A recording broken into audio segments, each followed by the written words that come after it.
Finally, we get to an area where the state can legally regulate. Unless required by federal law, no state, county, or local government entity or official in Idaho shall require any person to receive or use a medical intervention. The state is perfectly within its constitutional power to mandate government officials within their state to not require medical intervention. The issue I have here is the language unless required by federal law. As I've already shown, the federal government does not have the authority to dictate medical treatments. Now, if there is a federal law that legally requires a treatment, such as for international commerce, that does not bind state or local government actions. This clause has the effect, along with the following one, to cut the knees out of this legislation.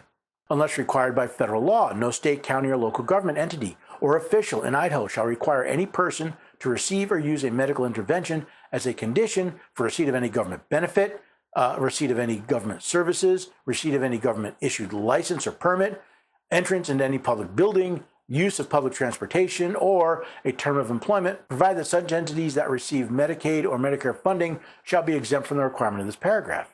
I'd be less concerned with the unless required by federal law language if the state of Idaho actually followed the Constitution, specifically the Supremacy Clause, which states, "This Constitution and the laws of the United States which shall be made in pursuance thereof, and all treaties made or which shall be made under the authority of the United States shall be the supreme law of the land."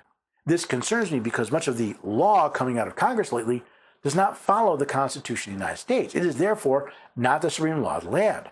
Yet states like Idaho seem compelled to follow these illegal acts. After all, much of the reason for this legislation in the first place were illegal acts coming out of Congress and the presidency.